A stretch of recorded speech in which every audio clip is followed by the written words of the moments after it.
गर्भात उमलते प्रगतीची भाषा. सल्ला हसरत शंका निरसन यात पुरे आशा.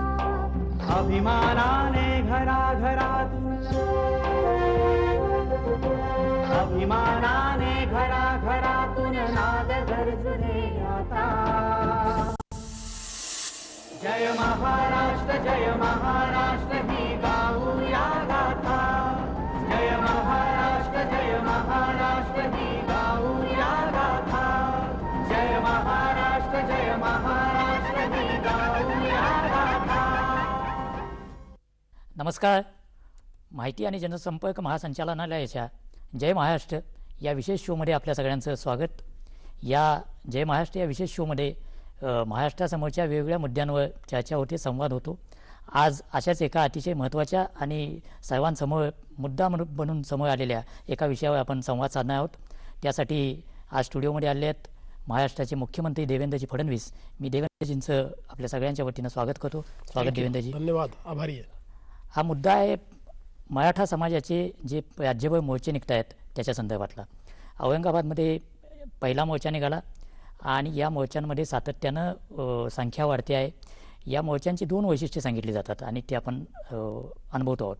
एक तर लाखोच्या संख्येनं मराठा समाज जो या राज्यात सामाजिक रचनेमध्ये थोरल्या भावाची भूमिका निभावतो तो मोठ्या संख्येनं रस्त्यावर उतरतो.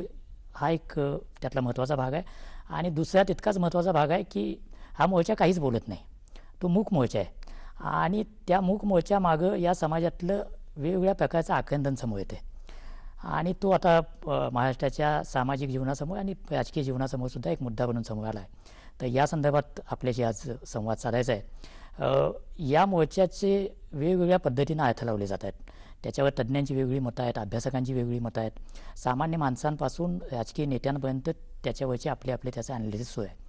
तर महाराष्ट्राचे मुख्यमंत्री या नात्यानं या मोर्चाकडं आपण कसं पाहता, त्याच्यामागची सामाजिक, आर्थिक आणि राजकीय मीमांसा आपण कशी करता? मुळामध्ये आपण जर बघितलं तर मोर्चाची सुरुवात जी झाली त्याच्या पाठीमागे एक घटना होती. बरोबर. कोपर्डीला एका भगिनीवर जो काही अत्याचार झाला आणि तिची हत्या झाली, त्यातनं एक मोठा आक्रोश उभा राहिला आणि अतिशय निंदनीय अशा प्रकारची ती सगळी घटना होती. पण मला असं वाटतं की केवळ तेवढ्यापुरतं या मोर्चांना मर्यादित पाहता येणार नाही. त्याला फार तर आपण फ्लॅश पॉईंट म्हणू शकतो. बरोबर. अनेक विषयांवर अनेक वर्षापासनं मनामध्ये जो आक्रोश दडला होता तो आक्रोश या मोर्चाच्या रूपानं संघटित झाला आहे. आणि आपण जर बघितलं तर सगळ्यात महत्त्वाचं या मोर्चाचं काय, आपण ज्याप्रमाणे सांगितलं, अतिशय शिस्तबद्ध, संघटित आणि मूकमोर्चा या ठिकाणी काढला जातोय. खरं तर मला जर आपण विचाराल तर स्वतंत्र भारताच्या इतिहासामध्ये इतके मोठे मोर्चे हे मूकमोर्चे म्हणून क्वचितच पाहायला मिळाले आहेत. आणि तसा तर मराठा समाज हा एक लढवय्या समाज आहे आणि संघर्ष वर्षानुवर्ष, शतकानुशतकं या ठिकाणी केलेला आहे.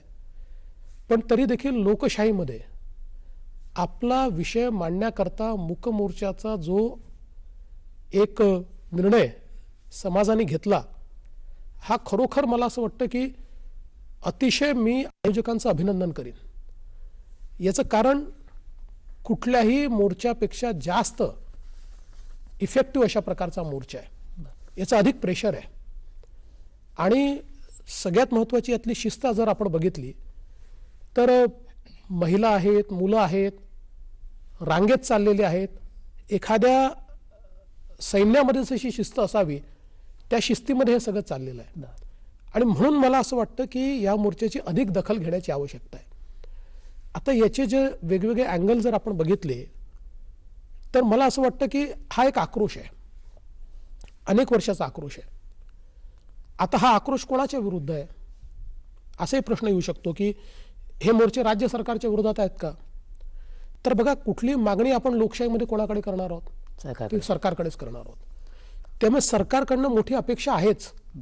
त्या मोर्चाच्या माध्यमातून काय निघावं ही सरकारकडे अपेक्षा आहेच. पण त्याहीपेक्षा जर आपण या मोर्चाचं स्वरूप बघितलं तर समाजातले विस्थापित हे प्रस्थापितांच्या विरुद्ध मोर्चा काढतायत. या मोर्चामध्ये कोण आहे समोर? सामान्य माणूस समोर आहे. या मोर्चाचं जर आपण बघितलं तर 95% लोक हे स्वयंप्रेरणेने आलेले आहेत. म्हणजे तुम्हाला असं म्हणायचं आहे की मराठा समाजातले विस्थापित मराठा समाजातल्या प्रस्थापित नेत्यांच्या विरोधात आक्रोश व्यक्त करतात. मला असं वाटतं की प्रस्थापित जी व्यवस्था आहे त्या व्यवस्थेच्या विरुद्ध विस्थापितांचा मोर्चा आहे. मग त्याच्यामध्ये निश्चित सगळ्या समाजाचे आले, पण मराठा समाजाचेही आले. कारण आज जर आपण बघितलं तर वर्षानुवर्ष अनेक मुख्यमंत्री असतील, मंत्री असतील, महत्त्वाची पदं असतील, याच्यावर मराठा समाजाचे नेते राहिले आहेत. पण त्याच वेळी त्याच मराठा समाजामध्ये केवळ त्यांच्याकडे पाहून आपण मराठा समाजाचं आकलन करू शकत नाही. बरोबर. बहुतांश मराठा समाजामध्ये आज गरिबी आहे, आजही शिक्षणाकरता इच्छा असून त्याचा अभाव आहे, आजही वेगवेगळ्या प्रकारचे मागासलेपण त्याचा सामना करावा लागतो. म्हणजे एकीकडे गावामध्ये एक थोरला बंधू म्हणून भूमिका पार पाडायची आणि दुसरीकडे आपले दुःख सांगायचे कोणाला, अशा प्रकारची अवस्था ही मराठा समाजाची आहे. आणि म्हणून निश्चितपणे म्हणजे आपण जर बघितलं तर प्रस्थापित नेत्यांना त्या प्रमाणात त्या ठिकाणी जागा दिली जात नाहीये. त्यांना सांगितलं होतं तुम्ही मागे उभे राहा, त्यांची भाषणं त्या ठिकाणी होत नाही आहेत. याचा अर्थ असा आहे की समाजामध्ये ज्या लोकांना अनेक वर्षाचा अन्याय झाला, आवाज नव्हता, अशी सगळी मंडळी याच्यामध्ये पुढे आलेली आहेत. आणि विषय देखील जर आपण बघितले तर त्यातले सामाजिक आहेत, आर्थिक आहेत, राजकीय विषयांवर कोणी बोलत नाहीये. आणि म्हणून मला असं वाटतं की आत्ता या मोर्चाचं आणि हे जे काही राज्यभरात निघत आहेत याची अधिक दखल घेण्याची आवश्यकता आहे. आपण अगदी योग्य गोष्टीकडे निर्देश केला की कोपर्डीची घटना, कोपर्डीमध्ये मुलीवर झालेला अत्याचार ही याच्यासाठी एक फ्लॅश पॉईंट ठरली किंवा टेगिंग पॉईंट ठरली. पण ही घटना घडल्यानंतर हे मोर्चे होईपर्यंत एक बऱ्यापैकी काळ गेला आणि औरंगाबादचा मोर्चा झाल्यानंतर आणखी 1 महिना गेला. तर या सगळ्यामध्ये एकूणच प्रस्थापित राजकीय व्यवस्था, सगळ्याच पक्षांचे राजकीय नेतृत्व हा मराठा समाजातला आक्रोश समजून घेण्यात कमी पडली का?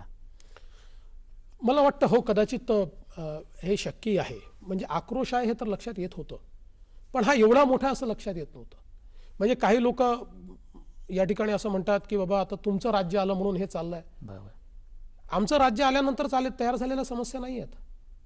आज आम्ही राज्य करते आहोत, पण अनेक वर्ष वेगळे राज्यकर्ते देखील होते. ते सगळे राज्यकर्ते असतील, आम्ही असू, समाजामध्ये आज हा आक्रोश आहे हा कुठेतरी समजून घेण्यात आलेला नाहीये. इतके वर्ष ज्या गोष्टींना आपण ॲड्रेस करायला पाहिजे होतं ते आपण करू शकलेलो नाहीये आणि त्यातनंच ही भूमिका खऱ्या अर्थानं तयार झालेली आहे. मला असं वाटतं की आज जर आपण बघितलं तर जो काही तरुण आहे त्याला शिकायची इच्छा आहे. जो तरुण आहे त्याला पुढे जायचं आहे, पण त्याला संधी मिळत नाहीये. तो आक्रोश मनामध्ये आहे. आणि म्हणजे मला असं वाटतं की ॲट्रॉसिटीचा तर विषय आहे, पण हा सगळ्यात प्रमुख विषय नाही आहे यातला. हा विषय एक विषय आहे की ज्यातनं गावागावांमध्ये भांडणं लागलेली आहेत, त्याचा काही प्रमाणात दुरुपयोग होतो आहे. पण हे सगळं असलं तरी याच्या पाठीमागची कारणं अनेक आहेत. ती सगळी कारणं जोपर्यंत आपण ॲड्रेस करणार नाही तोपर्यंत या प्रश्नापर्यंत आपण पोहोचू शकत नाही. हा मोर्चा काहीच बोलत नाही हे त्याचं वैशिष्ट्य आहे आणि त्यामुळं बऱ्याच काळात राजकीय व्यवस्थेचा आणि विश्लेषण करणाऱ्यांचा पण यामध्ये गेला की या मोर्चेकऱ्यांची नेमकी मागणी काय, यांना काय मागायचं आहे हे समजून घेण्यात काही काळ गेला हे काय.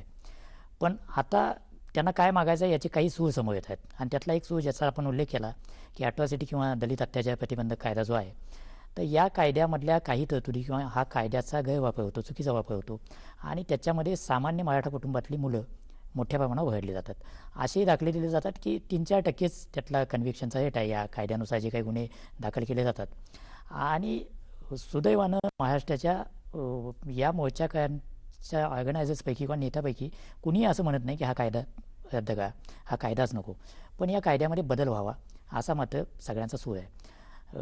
आपण म्हणजे हे तर उघड आहे की हा कायदा बदलणं हे काही महाराष्ट्राच्या अखत्यारीतलं नाही आहे. पण आपण मुख्यमंत्री आहात, तसंच केंद्रात आणि राज्यात भाजपाची सत्ता आहे आणि आपण त्या पक्षाचे एक ज्येष्ठ नेते पण आहात. तर आपण या ॲट्रॉसिटीच्या कायद्यामध्ये बदल व्हावा या मागणीकडे कसं बघता? नाही, मुळामध्ये पहिली गोष्ट तर अशी आहे की आपण ज्याप्रमाणे म्हणालात, माझीही ज्या ज्या लोकांची चर्चा होत आहे, इन्फॉर्मली होते, फॉर्मली होते, काही लोक निवेदनं पाठवत आहेत, सर्वसाधारणपणे मागणी कायदा रद्द करा अशी नाही आहे, या कायद्याचा गैरवापर टाळा अशी आहे. आणि जो काही आक्रोश आहे तो ज्या प्रकारे काही प्रमाणामध्ये त्याचा गैरवापर काही लोकांनी केला, सर्वांनीच केला असं म्हणता येणार नाही, पण काही लोकांनी त्याचा जो गैरवापर केला त्याच्यामुळे आक्रोश मोठा आहे. आणि विशेषतः राजकीय व्यवस्थेमध्ये गटागटांच्या राजकारणामध्ये याचा जो वापर झाला तो देखील आपण बघितलेला आहे. बरोबर. म्हणजे आपल्या समोरच्या गटाला नमवण्याकरता या गटातल्या लोकांनी त्याचा उपयोग आपल्या कुठल्या तरी माणसाला पकडून करायला लावायचा वगैरे अशी अनेक उदाहरणं आपण बघितलेली आहेत. मला असं वाटतं की यातलं महत्त्वाचं काय आहे तर समजा दलित समाजाची जी पुढारी आहेत, नेते आहेत, यांना जरी आपण विचारलं तरी ते देखील हेच म्हणतील की याचा दुरुपयोग नको आहे. बरोबर. हा कायदा दुरुपयोग करण्याकरता काही दिलेला नाही आहे. आणि म्हणून मला असं वाटतं की अशा प्रकारचे जे प्रश्न आहेत ते समाजातल्या वेगवेगळ्या नेत्यांनी एकत्रित बसून सोडवण्याची आवश्यकता आहे. आज ही प्रगल्भता आपल्याला लोकशाहीमध्ये दाखवावी लागेल. दलित नेते असतील, सवर्ण नेते असतील, मराठा समाजाचे असतील, ओबीसींचे असतील, सगळे समाजातले जे नेते आहेत यांनी बसून कायद्याचा दुरुपयोग टाळण्याकरता काय काय करता येईल हे आपल्याला बघितलं पाहिजे. बरं. आणि हे करत असताना आपला जातीय सलोखा टिकवणं हे देखील अत्यंत महत्त्वाचं आहे. बरं. म्हणजे मराठा समाजाने मोर्चा काढायचा, मग त्यानंतर दलित समाजाने सांगायचं की आता आम्ही मोर्चा काढू. मला असं वाटतं की असं करणं योग्य नाही आहे. बरं. आज मराठा समाजाचे मोर्चे या ठिकाणी निघतायत, ते शांतपणे निघतायत, ते कोणाच्या जातीच्या विरोधात नाही आहेत. आपण जर मोर्चाचं ओरिएंटेशन बघितलं तर बाबा दलितांच्या विरुद्ध मोर्चा आहे, नाही, हा बिलकुल नाही आहे. ठीक आहे, ॲट्रॉसिटीचा एक विषय त्यात आहे, हो. पण इतर अनेक विषय त्याच्यामध्ये आहे. बरं. त्यामुळे त्याला प्रति मोर्चाने काहीतरी आपण उत्तर द्यावं वगैरे अशा प्रकारची जी भूमिका आहे, तर माझी हात जोडून सगळ्या नेत्यांना विनंती आहे, दलित समाजाला विनंती आहे की कोणीही अशा प्रकारे करू नये. मोर्चा आणि प्रतिमोर्चाने उद्या मग ओबीसी समाजाने सांगायचं की आम्ही प्रतिमोर्चा काढू, यांनी महाराष्ट्राचं भलं होणार नाही. हे जे प्रश्न आहेत हे प्रश्न लोकशाहीमध्ये आपल्याला सोडवता येतात, चर्चेतनं ते सुटू शकतात. एकीकडे दलित समाजाला संरक्षण मिळालं पाहिजे याबद्दल कोणाच्या मनात शंका नाही आहे. दुसरीकडे जर काही गैरउपयोग होत असेल तर त्याच्यावर उपाययोजना काय करायची दलित नेते देखील सांगू शकतात, तेही त्याच्यामध्ये आपल्याला मदत करू शकतात. मी देखील हा प्रयत्न करतोय की सर्व नेत्यांशी या ठिकाणी चर्चा करावी. दलित नेते असतील, मराठा समाजाचे असतील, इतर समाजाचे असतील, आणि नेमका हा प्रश्न जो आहे हा सोडवण्याच्या दृष्टीनं सगळे जर एकत्रित आले तर मला वाटत नाही की हा प्रश्न आपल्याला सोडवता येणार नाही. महाराष्ट्रामध्ये अशी स्थिती नाही आहे. महाराष्ट्रातले सामाजिक प्रश्न महाराष्ट्राने स्वतः सोडवले आहेत. हो. त्यामुळे माझी अपेक्षा आजही अशीच आहे की मोर्चाला प्रतिमोर्चा वगैरे असं करू नये. आपण सगळ्यांनी एकत्रित बसून याचं निदान काढलं पाहिजे. बरोबर. मोर्चाला प्रतिमोर्चा ही भाषा सुरू झाली हे खरं आहे. म्हणजे त्याचा तो सूर जरी क्षीण असला तरी तो आहे, ज्याचा उल्लेख आपण केला.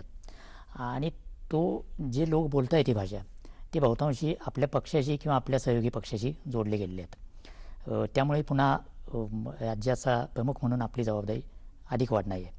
आणि याच वेळेला प्रकाश आंबेडकर असं म्हणतात की हे जे कोण प्रतिमोर्चा काढणार आहेत हे सगळे भाजपनं किंवा संघानं पेरलेले लोक आहेत, ते त्यांचे गुलाम आहेत, ही त्यांची भाषा आहे. तर या सगळ्याकडे आपण कसं बघता? म्हणजे दलितांमधलं पुन्हा काही राजकारणाची सूर त्याच्यामध्ये तुम्हाला दिसतात का? प्रकाश आंबेडकर असतील किंवा रामदासजी आठवले असतील हे मोठे नेते आहेत. मला असं वाटतं की राजकीय प्रगल्भता त्यांच्याकडे आहे. राजकीय स्टेटमेंट्स अनेक वेळा आपण देतो, पण आत्ता वेळ राजकीय स्टेटमेंटची नाही आहे, त्याच्या पलीकडे जाऊन पाहण्याची आहे. उदाहरणादाखल प्रकाश आंबेडकरांनी RSS वगैरे म्हटलं ते मी बाजूला ठेवतो, त्यातला राजकीय भाग आहे. पण मोर्चे काढू नका हे जे आव्हान त्यांनी केलं ते योग्य आहे. रामदास आठवलेंनी ते जे काही बोलले असतील त्यातला राजकीय भाग बाजूला ठेवतो, पण दलित मराठा एकत्रित आणून आपण प्रश्न सोडवू, आपण ऐक्याचा या ठिकाणी विचार करू, अशा प्रकारची जी भूमिका त्यांनी मांडली आहे ती योग्य आहे. मला असं वाटतं की ज्यावेळेस अशा प्रकारचे प्रश्न सुरू असतात त्याला एक राजकीय कांगोरा देण्याचाही प्रयत्न होतो. आता मी बघितलं की या मोर्चांमध्ये 95% लोक स्वयंप्रेरणेने आलेत, पण एक 4-5% लोक असेही आहेत की जे काही लोकांनी आपलं राजकीय पुढारी पण मिळतं का हे बघण्याकरता, किंवा अनेक ठिकाणी तर असंही लक्षात आलं आता आपण सहकाराच्या क्षेत्रामध्ये खूप कडक नियम केले आणि ज्यांनी सहकार बुडवला त्यांना 10-10, 15-15 वर्षाकरता आपण सहकारातनं बाहेर काढलं. आता त्या लोकांनी सांगणं चालू केलं की सहकाराला बुडवायचा प्रयत्न आहे आणि मग सहकार हा मराठा समाजाच्या हातामध्ये आहे आणि मग तुमच्या नोकऱ्या जातील म्हणून तुम्ही चला, असं काही लोकांनी केलं आहे. काही लोकांनी शिक्षण सम्राट आहेत, काही त्या शिक्षण सम्राटांनी असा प्रयत्न केला की बाबा आता स्कॉलरशिपचा घोटाळा निघालाय, हे निघालाय, तर आपण काहीतरी केलं पाहिजे. पण तरी देखील त्यांच्या प्रयत्नांना यश नाही आहे. 95% लोक एका दिशेनं, एका विचारानं आणि स्वयंप्रेरणेनं त्या ठिकाणी आलेले आहेत. तुम्ही ज्याचा उल्लेख केला तो या समाजामध्ये आणि एकूणच महाराष्ट्राच्या राजकारणामधला एक महत्त्वाचा भाग आहे की सहकार्यातली सत्तास्थानं परंपरेनं काँग्रेस आणि राष्ट्रवादी काँग्रेसचे नेते आणि मराठा समाज हा भूषवत आला. हे आकडेवारीनं दाखवता येते आणि हे वास्तव आहे. आणि आपण कारवाई सुरू केली, त्याचा काही प्रमाणात त्याच्याविषयीचा संताप असू शकतो, त्यातून तुम्ही म्हणता तसं लोक ऑर्गनाईज करण्याचा प्रयत्न असू शकतो. हे जसं काय आहे तसं आपलाच आर्थिक पाणी अहवाल असं सांगतो की 4 वर्षामध्ये सहकारातून ज्या ज्या प्रकारची उत्पादनं तयार झाली, मग साखरेपासून सगळी असतील, त्यांचं मूल्य 52,000 कोटीवरून 26,000 कोटीवर आलं. हा आपला आर्थिक पाणी अहवाल सांगतो. म्हणजेच ही आणि सहकाराशी महाराष्ट्रातले निम्मे लोक किमान जोडले आहेत. साधारण 5.5 कोटी वेगवेगळ्या संस्थांशी जोडलेले सभासद आहेत. तर यांच्यावर कुठं ना कुठे याचा परिणाम झाला आहे. तो कारवाईचा असेल किंवा मार्केट फोर्सेसचा असेल. तर याची दखल आपण कशी घेत आहे? म्हणजे सहकार उद्ध्वस्त करायला लागलेत असा एक सूर आहे. आपल्यामध्ये ती योग्य कारवाई आहे, पण त्याचा कळत नकळत परिणाम या सगळ्या उलाढालीवर आणि तिथं नोकऱ्या करणाऱ्या लोकांवर असेल किंवा अगदी दूध उत्पादकांपर्यंतचा घटक असेल. तर याच्याकडे आपण कसं बघतो? नाही, मला असं वाटतं की मुळामध्ये ही जी काही परिस्थिती आली याचं कारण जर आपण बघितलं तर 4 वर्ष राज्यात दुष्काळ आहे आणि त्यामुळे कृषी उत्पादनच घटलेलं आहे. आपण बघा, आपला कृषीचा जो ग्रोथ रेट आहे गेली 4 वर्ष हा मायनस आहे. -16%, -30%, -4%. आणि त्याच्यामुळे मुळात आपल्याकडे शुगर इंडस्ट्री आहे, कापसावर करण्याकरता सूतगिरण्या आहेत, अशा वेगवेगळ्या ज्या इंडस्ट्री आहे याचं रॉ मटेरियल कमी झालं आहे गेल्या 4 वर्षामध्ये. बरोबर. याच वर्षीचं किंवा आमचं सरकार आल्यानंतरच नाही, त्याच्या आधीच्या 2 वर्षात -16% ग्रोथ रेट आहे आणि ते खाली आलेलं आहे.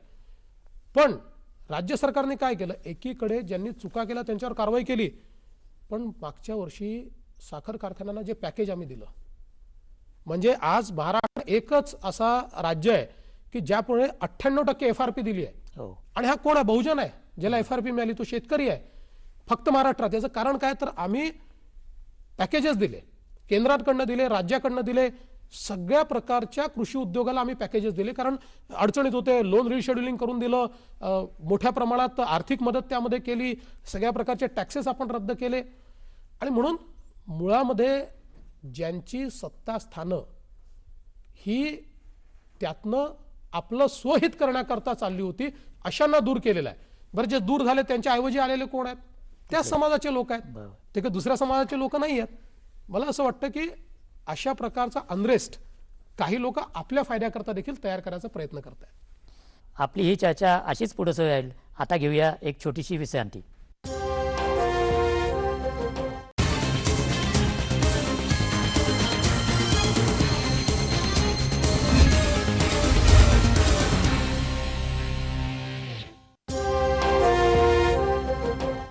जय महाराष्ट्राच्या या कार्यक्रमामध्ये विश्रांतीनंतर पुन्हा एकदा आपलं स्वागत.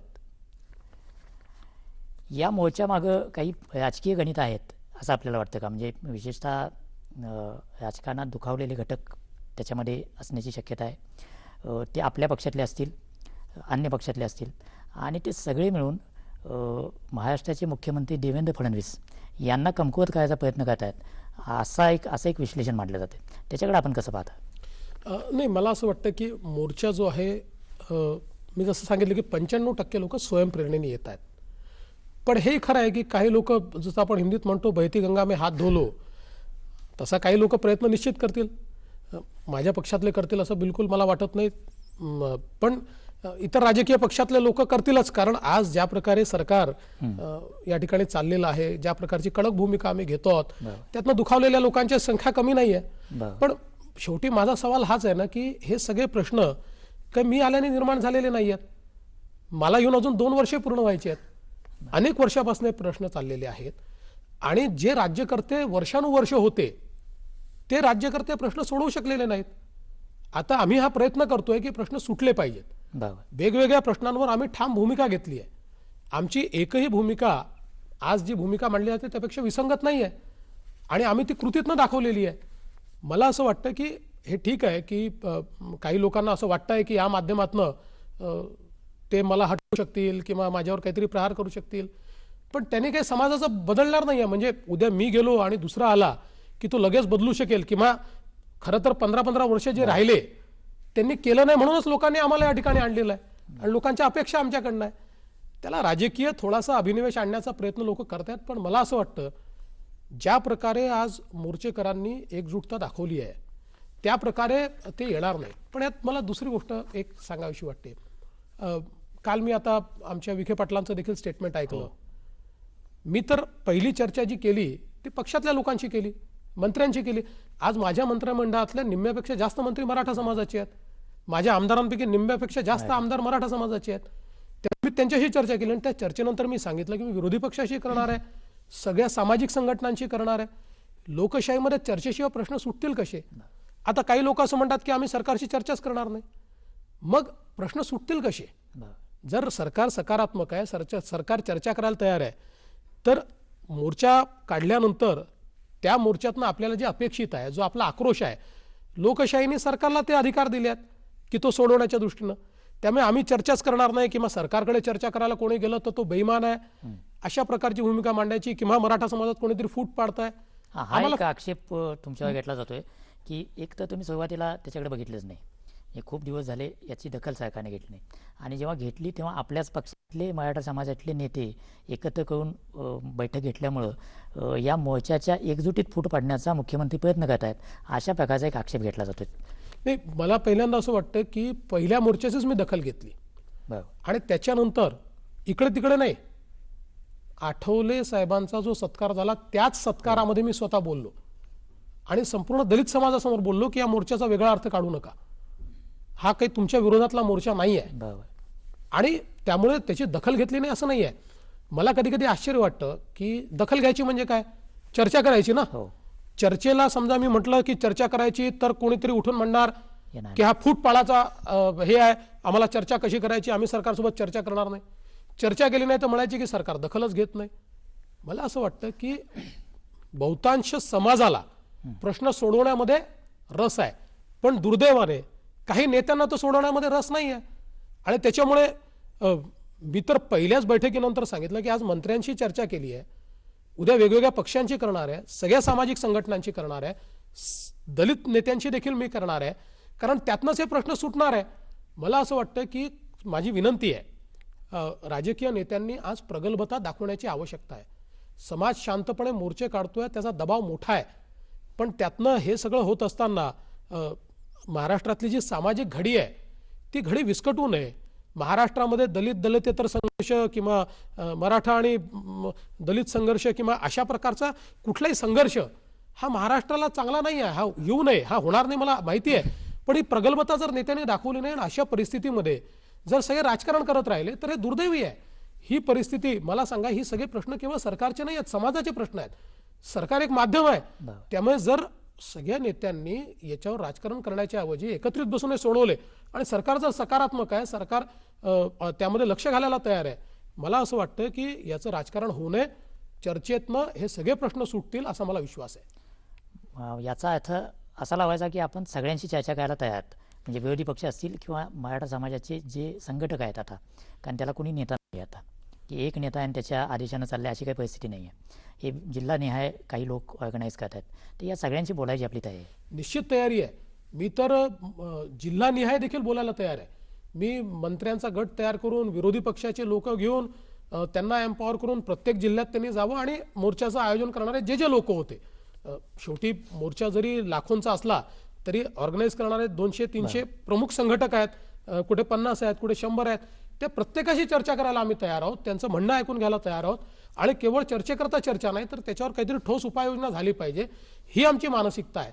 त्यामुळे सगळ्यांशी चर्चा करण्याची सरकारची पूर्णपणे, आणि समजा सगळी चर्चा केल्यानंतर जर आम्ही काही निर्णय घेतले नाहीत तर आम्हाला दोष द्या ना, पण आम्हाला निर्णय घेण्याची संधी द्या, आमच्याशी चर्चा करा. अनेक वेळा सरकारमध्ये काम करतोय याचा अर्थ आम्हालाच सगळं समजतं, आम्हाला सगळी अक्कल आहे असं आमचं बिलकुल मत नाही आहे.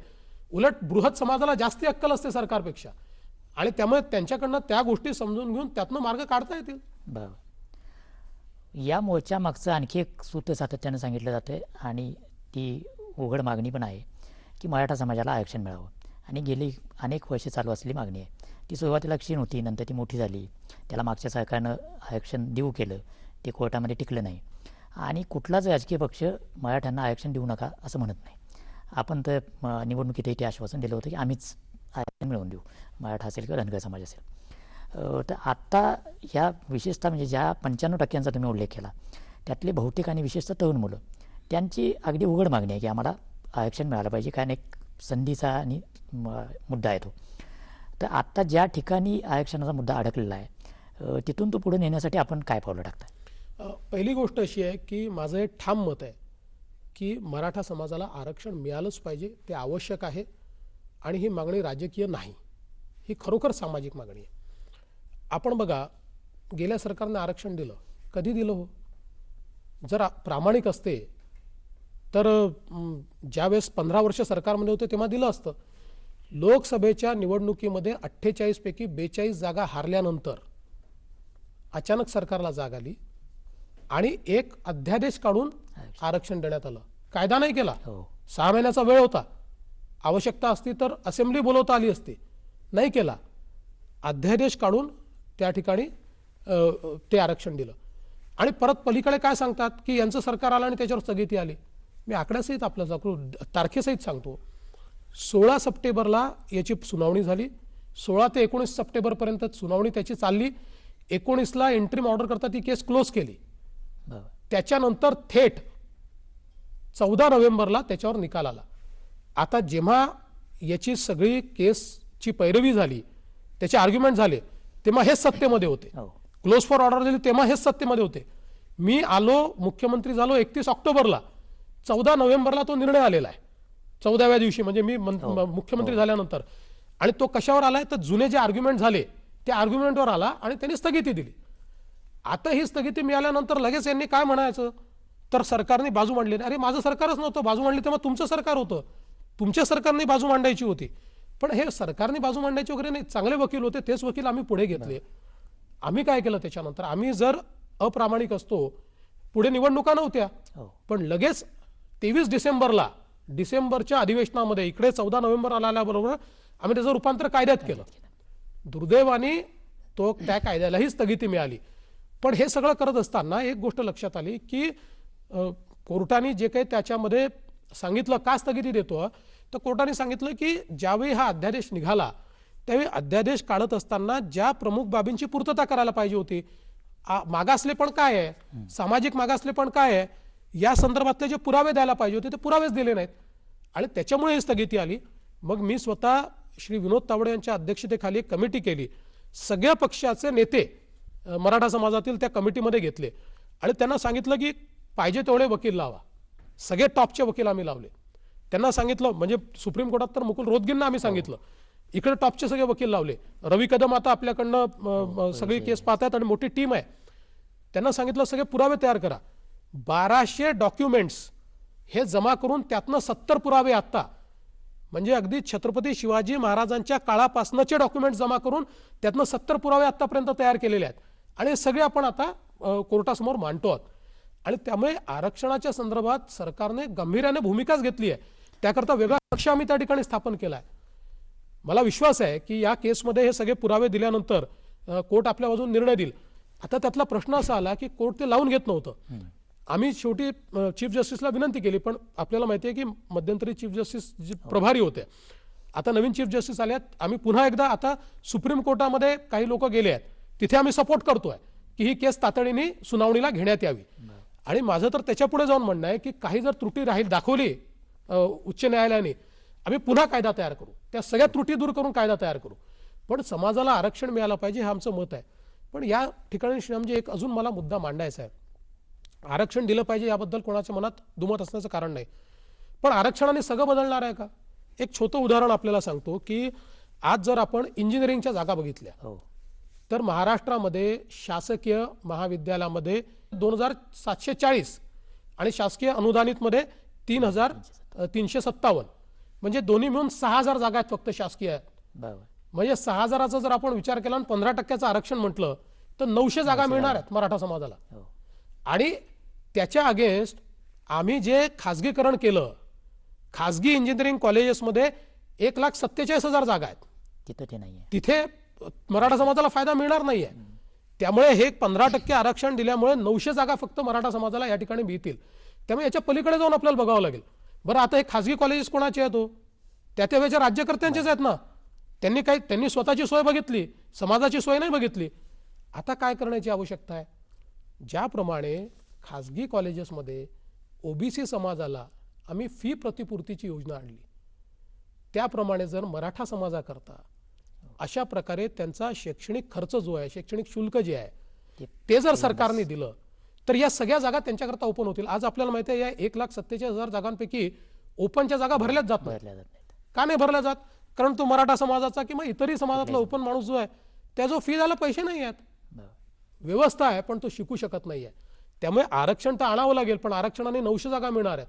उरलेल्या 50,000 जागा ज्या मराठा समाजाला पाहिजे असतील त्याकरता व्यवस्था उभी करावी लागेल. माझं सरकार ती व्यवस्था उभी करण्याचा विचार करते आहे. नोकऱ्यांचा विचार करा तुम्ही. आता आपण जर बघितलं, मी गेल्या 2 वर्षाचे आकडे घेतले तर शासकीय व्यवस्थेतनं 50,000 नोकऱ्या तयार झाल्या आहेत. 15% विचार केला तर 7,500 नोकऱ्या होतात. आता केवळ 7,500 नोकऱ्या आरक्षणाने जर मराठा समाजाला मिळणार असतील तर त्यातनं मराठा समाजाचं भलं होणार आहे का? त्या 7,500 मिळाल्याच पाहिजे, त्या मिळू नये असं माझं मत नाहीये. पण त्याच्या पलीकडे जाऊन आपल्याला बघावं लागेल की कशा प्रकारे मराठा समाजातली जी तरुणाई आहे यांना आपण स्किल देऊ शकू, त्यांना आज ज्या खाजगी क्षेत्रात वेगवेगळ्या संधी तयार होत आहेत त्या कशा देऊ शकू, ऑन्टरप्रिन्युअरशिप त्यांच्यात कशी तयार करू शकू. आज आपण बघितलं तर मराठा समाजामध्ये उद्योगाच्या क्षेत्रात अनेक चांगले लोक आहेत, प्रस्थापित आहेत, त्यांची अपेक्षा आहे. मग आज आपण अण्णासाहेब पाटील आर्थिक विकास महामंडळासारखं एक महामंडळ केलं जे डिफंड करून ठेवलं आहे. आज त्या महामंडळाच्या माध्यमातून आपण अशा काही स्कीम्स चालू करू शकतो का की ज्या स्कीम्समधनं आम्ही मराठा एंटरप्रेन्युअर तयार करू शकू, त्यांना स्वयंरोजगार देऊ शकू. आणि म्हणून मला असं वाटतं की समाजाला सत्य सांगितलं पाहिजे की आरक्षण आवश्यक आहे, पण आरक्षणाने सगळ्या समस्या संपणार नाही आहे, तर त्याच्या पलीकडे जाऊन काही गोष्टी करण्याची आवश्यकता आहे आणि माझ्या सरकारची तयारी आहे. आता घेऊया एक छोटीशी विश्रांती. विश्रांतीनंतर हा संवाद असाच पुढे सुरू राहील.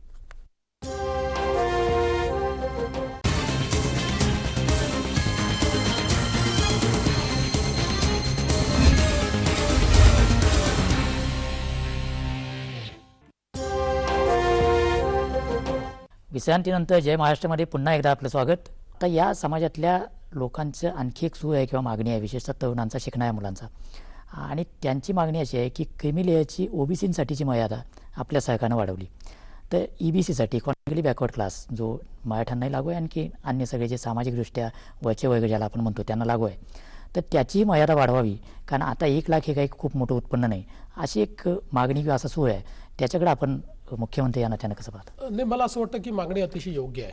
कारण आपण जर बघितलं तर खऱ्या अर्थानं सगळ्याच समाजांमध्ये आज खूप मोठ्या प्रमाणात आर्थिक मागासलेपण आहे आणि मराठा समाजामध्ये तर आपल्याला खूप मोठ्या प्रमाणात ते दिसतं. मूळचा शेतकरी असलेला आज शेती अनेक वर्षामध्ये उद्ध्वस्त झाली आहे, त्यातनं शिक्षणाचा खर्च वाढलेला आहे. अशा या सगळ्या वेगवेगळ्या विवंचना आहेत. आज आपण अगदी आरोग्यसेवा म्हटल्या तरी त्या आरोग्यसेवांचा खर्च वाढलेला आहे. आज आजारपण असतं घरी, सगळ्या गोष्टी सांभाळाव्या लागतात, गावगाड्याचा प्रश्न असतो. आणि म्हणून मला असं वाटतं की ही जी एक साधारण मागणी आहे की ईबीसी करता जी 1 लाखाची उत्पन्न मर्यादा ही वाढली पाहिजे, मला निश्चितपणे हे योग्य वाटतं. आम्ही लवकरच त्या संदर्भातला निर्णय करू.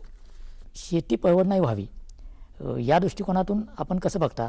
आणि आपलं सरकार असेल किंवा केंद्रातलं नरेंद्र मोदींचं सरकार असेल, हे अर्बनायझेशनकडं खूप सकारात्मक पद्धतीने बघतं. स्मार्ट सिटीसारखी अतिशय चांगली कल्पना सरकार राबवतं आहे. तर स्मार्ट सिटीच्या जोडीला स्मार्ट व्हिलेजसारख्या कल्पना राबवणं आणि तिथलंही जगणं स्मार्ट व्हावं, या अनुषंगानं शेती परवडणारी व्हावी, ती शाश्वत व्हावी आणि तिथंही अर्बनायझेशन सारख्या सुविधा मिळाव्यात आणि शेतीतला माणूस गावातच राहावा. शेतीचं क्षेत्र बघितलं तर 2 गोष्टी याच्यामध्ये महत्त्वाच्या मला वाटतात. एक, 82% आमची शेती ही पावसावर अवलंबून आहे. आम्ही सिंचनाच्या सोयीस तयार केल्या नाहीत. आपल्याला कल्पना आहे 70,000 कोटी रुपये खर्च करून 0.1% सिंचन हा गेले 3-4 वर्ष 5 वर्ष गाजलेला मुद्दा आहे. आणि एवढे वर्ष एवढा पैसा खर्च करून देखील फक्त 18% शेती सिंचनाखाली आणि 82% कोरडवाहू शेती आहे. आणि म्हणून पहिल्यांदा शेतकऱ्याला पाणी दिलं पाहिजे. जलयुक्त शिवारसारखी एक योजना आम्ही आणली. आज त्या योजनेने क्रांती केलेली आहे आणि सामान्य शेतकऱ्यांनी ही योजना यशस्वी केलेली आहे. त्यामुळे आम्ही आज 5,000 गावं ही दुष्काळमुक्त करू शकलो आहे. 5 वर्षामध्ये 20,000 गावं सगळी आम्ही दुष्काळमुक्त करायचा निर्णय याच्यामध्ये घेतलेला आहे. आणि हा दुष्काळमुक्त झाला म्हणजे काय, तर त्यांना त्या ठिकाणी शाश्वत सिंचनाची व्यवस्था मिळेल. हे करत असताना जवळजवळ 25,000 कोटी रुपयाचे प्रोजेक्ट्स जे अपूर्ण प्रोजेक्ट्स आहेत सिंचनाचे, ते पूर्ण करण्याकरता आम्ही हाती घेतले आहेत. कमांड एरिया आम्ही वाढवतो आहोत. त्यामुळे शेतकऱ्याच्या शेतीला सिंचन मिळालं पाहिजे असा आमचा प्रयत्न आहे. दुसरीकडे काय करावं लागेल, तर आमची जी सगळी शेती आहे ही परवडत का नाही, आमची प्रॉडक्टिव्हिटी कमी, आमची इनपुट कॉस्ट जास्ती आहे, लागत मूल्य आम्हाला जास्त लागतं आणि त्या मनाने आम्हाला बाजारात भाव मिळत नाही. आमची प्रॉडक्टिव्हिटी वाढवावी लागेल. आणि जर उत्पादकता वाढवायची असेल तर शेतीत गुंतवणूक झाली पाहिजे. आपण बघितलं असेल, आपण 8 लाख कोटी रुपयाचं कर्ज देतो शेती करता, पण शेतीत जी गुंतवणूक आहे तिथे ड्रीप आलं पाहिजे, तिथे मशीन आली पाहिजे, तिथे वेगवेगळ्या प्रकारची टेक्नॉलॉजी आली पाहिजे. याकरता आम्ही किती पैसा खर्च करतो? तर आम्ही जर हा विचार केला तर याकरता आम्ही 1000 कोटी देखील खर्च करत नाही. आता आपलं सरकार आल्यानंतर आपण ही थोडीशी पद्धती बदलली. मोठ्या प्रमाणात मागेल त्याला शेततळं असेल, जलयुक्त शिवारची योजना असेल, ड्रिपची योजना असेल, BBFची योजना असेल. आम्ही असं ठरवलं की शेतीमधली गुंतवणूक वाढली पाहिजे. गुंतवणूक वाढली, इन्फ्रास्ट्रक्चर तयार झालं तर त्यातनं आपल्याला मोठ्या प्रमाणात जो काही उत्पादकता ती वाढवता येईल. आणि आत्ता आपण बघितलं असेल, यावेळेस 25,000 कोटी रुपयाचं शेतीचं बजेट आम्ही तयार केलं आणि मोठ्या प्रमाणात आम्ही पैसा देतोय. एवढंच नाही तर दुष्काळामध्ये 18,000 कोटी रुपये 2 वर्षामध्ये आम्ही शेतकऱ्याला थेट दिलेले आहेत. मोठ्या प्रमाणात त्याला जी काही सुरक्षा मिळाली पाहिजे ती सुरक्षा आम्ही देण्याचा प्रयत्न यातनं केला आहे. पण याच्याकरता थोडासा वेळ लागणार आहे.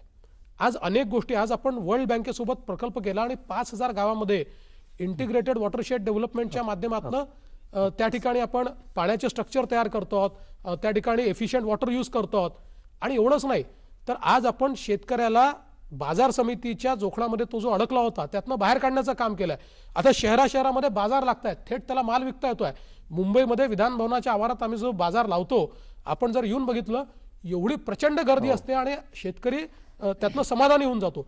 त्यामुळे आता पहिल्यांदा शेतीमध्ये गुंतवणूक वाढवून शेती सस्टेनेबल करायची, शेतीवरचा जो काही भार आहे. आणि दुसरं आम्ही काय केलंय तर शेतीचं जोपर्यंत आम्ही व्हॅल्यू ॲडिशन करणार नाही, जोपर्यंत शेतीपूरक उद्योग आम्ही तयार करणार नाही, प्रक्रिया उद्योग तयार करणार नाही. आता आपण इंटिग्रेटेड टेक्सटाईल पार्क केला तर त्यातनं कापसापासनं कापडापर्यंत आपण जर केलं तर कापसाचा शेतकरी सुखी होईल. उसापासनं साखरेपर्यंत गेलो, तिथनं इथेनॉलपर्यंत गेलो तर उसाचा शेतकरी समाधानी होईल. आणि म्हणून सगळा जोर हा प्रक्रिया उद्योगावर आपण देतोय. प्रक्रिया उद्योगाचा दुसरा फायदा काय आहे?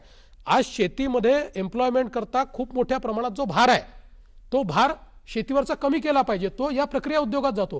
म्हणजे केवळ एक आकडा आपल्याला सांगतो की महाराष्ट्राच्या सकल उत्पन्नामध्ये शेती क्षेत्राचा वाटा 11% आहे आणि शेतीवर अवलंबून असलेले लोक 45 ते 50% आहे.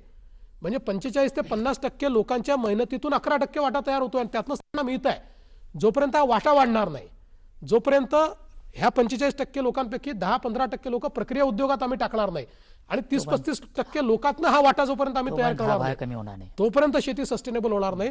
आणि म्हणून खूप मोठ्या प्रमाणात अतिशय वेगळी भूमिका शेतीच्या क्षेत्रात आम्ही घेतली आहे. मला विश्वास आहे की येत्या काळामध्ये, म्हणजे आता जलयुक्त शिवारचे इफेक्ट आपल्याला दिसत आहेत, हे जे वेगवेगळे आम्ही मुद्दे हातामध्ये घेतले आहेत यातनं शेतीचं क्षेत्र आम्ही बदलून दाखवू, आम्हाला विश्वास आहे. कायदा आणि सुव्यवस्थेचा कोपर्डीचं प्रकरण हे एक निदर्शक म्हणून सांगितलं जातं. तसंच राज्यामध्ये पोलिसांवर होणारे हल्ले आणि त्यानिमित्तानं आपल्याला तर आपले मित्रसुद्धा सल्ला द्यायला लागले आहेत की गृहमंत्रीपदाचा आपण खूप चांगलं काम करता, पण गृहमंत्रीपदाचा ताण आपल्यावर जास्त होतो आणि तो ताण थोडा हलका केला पाहिजे. तर आपल्याला असं वाटतं का की खरंच आपल्याला ताण होतो आणि असे दोन्ही मुद्दे? पहिला कोपर्डीचा जो मुद्दा आहे, इतकी भयानक ही घटना आहे, त्यामुळे आरोपीला फाशी झालीच पाहिजे याबद्दल काही दुमतच असू शकत नाही. उज्ज्वल निकम सारखे देशातले सर्वात निष्णात वकील आपण त्यात नेमले आहेत. पहिल्या दिवशीपासून उज्ज्वलजींची पूर्ण मदत आम्ही घेतली आहे आणि माझी त्यांच्याशी जी चर्चा आली त्या चर्चेत मला विश्वास आहे आम्ही फास्ट ट्रॅकमध्ये नेतो आहोत. त्यामुळे लवकर तिचे सगळा निकाल लागेल आणि जो अपराधी आहे त्याला 100% फाशी मिळेल हा मला पूर्ण विश्वास या केसच्या निमित्ताने वाटतो. राहिला विषय कायदा आणि सुव्यवस्थेचा, तर कायदा आणि सुव्यवस्थेमध्ये घटना तर मागच्याही काळात घडतात, आजही घडत आहेत, त्या गंभीरच असतात. घडलेली कुठली घटना गंभीर असते. पण मी आकड्यानिशी सिद्ध करू शकतो की मागच्या काळात घडलेल्या घटना आणि आताच्या घटना यांच्यामध्ये तुलनात्मक घटना कमी झालेल्या आहेत. दुसरं महत्त्वाचं काय आहे, एखाद्या ठिकाणी तुम्हाला जर अपराध कमी करायचे असतील तर तुम्ही पकडलेल्या किती अपराधांना शिक्षा होते महत्त्वाचं असतं. रेट ऑफ कन्व्हिक्शन काय आहे? या महाराष्ट्राचा रेट ऑफ कन्व्हिक्शन 9% खाली आला होता. म्हणजे 100 आरोपी पकडले तर त्यातले 91 आरोपी सुटून जायचे, 9 आरोपींना शिक्षा व्हायची. त्यामुळे कायद्याचा जरब कसा राहील? केवळ 1.5 वर्षामध्ये आम्ही 14 वेगवेगळे इनिशिएटिव्ह घेऊन आज हा रेट ऑफ कन्व्हिक्शन 52% नेला आहे. गंभीर गुन्ह्यांचाही 32% आम्ही आणलेला आहे. त्यामुळे आज अपराधांच्या मनामध्ये हळूहळू भय तयार होत आहे, शिक्षा व्हायला लागलेली आहे. पण शेवटी ही सगळी एक व्यवस्था आहे, ही एका दिवसात बदलत नाही. आणि मला असं वाटतं की शेवटी आव्हानांपासून पळता येत नाही. आव्हानांपासून म्हणजे मी गृहमंत्री आहे आणि दुसरा गृहमंत्री झाल्याबरोबर आता अगदी अपराधांच्या मनामध्ये अशी भावना येईल की बाबा आता दुसरा गृहमंत्री झाला, आता आपल्याला अपराध करता येणार नाही. ही प्रवृत्ती आहे. किती इफेक्टिव्हली त्या प्रवृत्तीवर तुम्ही हल्ला करता हे महत्त्वाचं आहे. आता आपण 2016च्या सप्टेंबर महिन्यामध्ये आहोत आणि 1 जानेवारीपासून तर सप्टेंबरपर्यंतची आकडेवारी जर आपण बघितली तर आपल्या लक्षात येईल, एकीकडे अपराध कमी होत आहेत, दुसरीकडे मोठ्या प्रमाणात रेट ऑफ कन्व्हिक्शन वाढतोय. पण चॅलेंजेस आहेत का? तर आहेत. आज इतक्या मोठ्या प्रमाणात चॅलेंजेस आहेत म्हणजे ही स्थिती समाधानकारक असूच शकत नाही. मलाही नाही त्याचं समाधान. पण मला याचा मुकाबला करायचा. आता पोलिसांवरचे जे हल्ले आहेत महत्त्वाचा विषय आहे. पूर्वी देखील होत होते, म्हणजे त्याच्यात काही खूप आता आम्ही आलो म्हणून हल्ले होतात असं नाही. पण पोलिसांवरचा हल्ला झाल्यानंतर जो हल्ला करतो त्याला शिक्षा होत नाही आहे. आता आम्ही हे सगळे हल्ले फास्ट ट्रॅकमध्ये नेतो आहोत आणि फास्ट ट्रॅकमध्ये त्यांना शिक्षा होईल ही व्यवस्था उभी करतोय.